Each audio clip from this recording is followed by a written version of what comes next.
I was enjoying a peaceful life, content with a stable job that paid well. My world was turned upside down one day when my credit card company called to inform me about a suspicious $50,000 charge on my account. I was utterly taken aback by this news. I acted swiftly to stop the charge, and in the aftermath, my husband, who was then overseas, bombarded me with phone calls. With some effort, we managed to clear up the confusion. My name is Alexis. I'm 27 years old, and I've climbed the career ladder to become a manager. My journey began in college, where I met Paul, my husband, who is of the same age. This year marks our third wedding anniversary. Many of my acquaintances chose to leave their jobs upon getting married, but I had compelling reasons to continue working. Despite societal norms, I am the primary breadwinner in our household, earning more than my husband. This fact is an unspoken element of our marriage, yet it looms large in my mind. I often ponder our financial stability, concerned that relying solely on my husband's earnings might not secure the future we envision. Nonetheless, it's clear he shares these concerns, even if we seldom discuss them directly. In our relationship, financial independence is key. We maintain separate finances, equally splitting household expenses, a system that affords me the freedom to manage my discretionary income as I see fit. This arrangement has fostered a sense of satisfaction and has contributed significantly to our comfortable lifestyle. However, there are moments that prompt me to reconsider our expenses. One such instance occurred while I was reviewing my email notifications on the train home, frowning upon seeing a debit alert. It served as a reminder to reevaluate my ongoing subscriptions, contemplating the necessity of each. Yet, the task of managing these financial obligations often falls by the wayside, complicated by forgotten passwords and the daunting prospect of navigating customer service hotlines.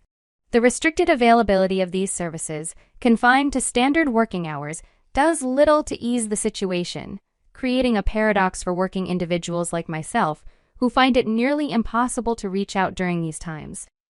Despite these hurdles, I find solace in the small pleasures of life, like online shopping.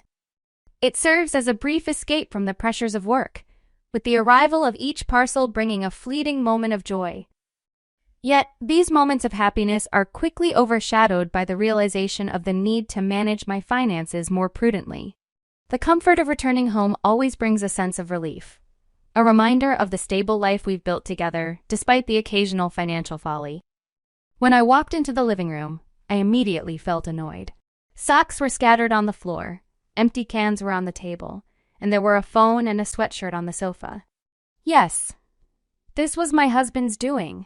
He tends to leave a mess everywhere after he gets home. I couldn't help but complain about the socks and cans. He just shrugged it off, saying it was easy to clean up, and I could just do it if I was home early. Why couldn't he help clean or make dinner? He complained about being tired and having to eat convenience store food. I was tired too, but I argued that if he wasn't going to help around the house, he should at least focus on his work. He didn't take my frustration seriously at first, but I could tell he was annoyed when he repeated his dismissal. He left the room, glued to his phone and ignoring my glare. It felt unfair that I was doing more work in housekeeping. Yet, I wondered if I had been too harsh. I worried he might become even more careless just to spite me. Surprisingly, my words seemed to have an effect. He started coming home late, claiming he had overtime work. It seemed like he was trying to change. I was so pleased that I began to put even more effort into the housework, thinking I should support him since he was busy. One day, I came home early and decided to tidy up his room, which he hadn't cleaned in a while. It was a mess, just as I expected, with empty cans and bottles everywhere. I was about to throw them out when I noticed something unusual on the bed, a gift-wrapped package. I couldn't clearly make out what it was at first, so I decided to shine a light on the mysterious object. It turned out to be a bag from my favorite brand, beautifully wrapped and just sitting there, partially hidden. The realization hit me, could this be a surprise birthday present? My birthday was just around the corner, the following week, to be exact. A flicker of excitement passed through me, but I quickly suppressed it, choosing to act as if I hadn't seen the package. I wanted to keep the surprise intact, assuming my husband had planned to give it to me on my special day. However, my much-anticipated birthday came and went without any mention of the package. I couldn't help but bring up the subject, half in jest, half in hope, asking my husband if he remembered what day it was. His reaction was one of brief surprise followed by an awkward acknowledgement of my birthday. But when I prodded him about a celebration or a gift, his response was dismissive, almost as if gifting was an obligation fulfilled in the past and not to be bothered with again, especially now that I was old enough. His words stung more than I cared to admit, and he retreated to his room, leaving me in a mix of confusion and disappointment.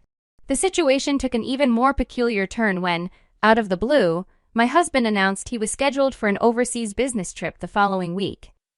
This was unprecedented. His job had never required travel before, let alone an international trip. He attributed this sudden opportunity to his recent good performance at work. Under normal circumstances, I would have been supportive, even happy for him. However, the unexplained birthday gift and his nonchalant dismissal of my birthday had planted seeds of doubt in my mind. On the morning of his supposed departure, I watched him leave, my heart heavy with a mix of emotions.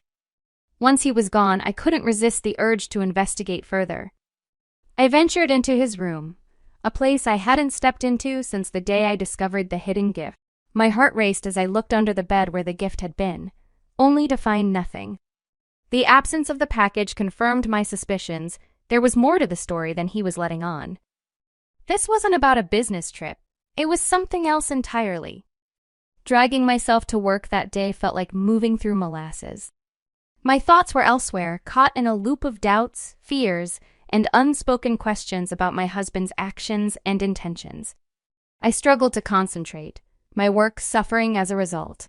My colleagues noticed my distracted state, inquiring if everything was okay. I brushed off their concern with a weak excuse about lack of sleep, not willing to share the turmoil swirling inside me. Amidst this inner chaos, my phone vibrated with an incoming call from an unknown number.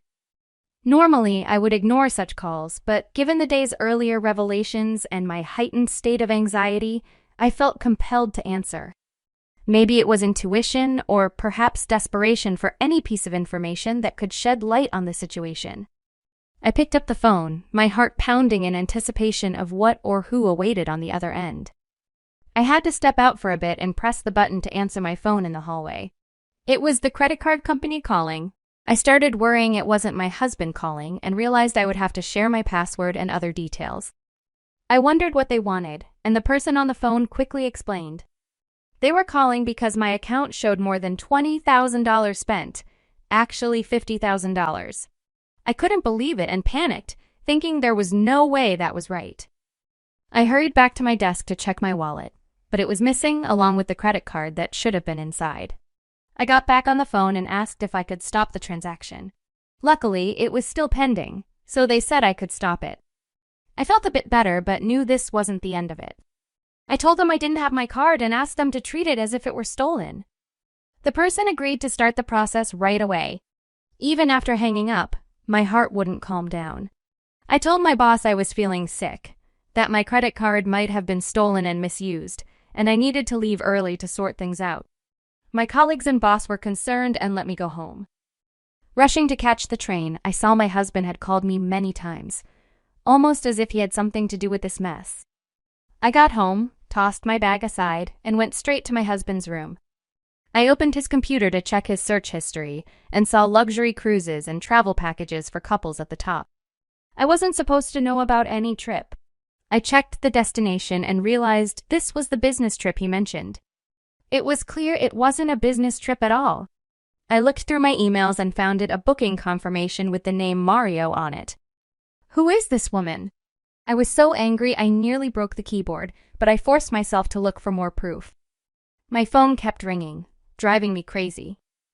I remembered the password the credit card company gave me, so I logged in to check my spending history. As I looked through it, my shock grew. There was a charge I didn't recognize for a fancy bag. Everything clicked. Paul had used my card to buy something for his mistress, Anne, and even took her on what he claimed was a business trip.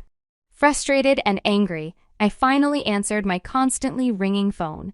My husband was on the other end, complaining about the card not working. I confronted him about Anne, and he stumbled over his words, claiming he didn't steal the card but borrowed it for convenience on his business trip. I questioned him about the so-called business trip and mentioned the luxury cruise. He tried to dodge the question, but I pressed on about Anne and the bag.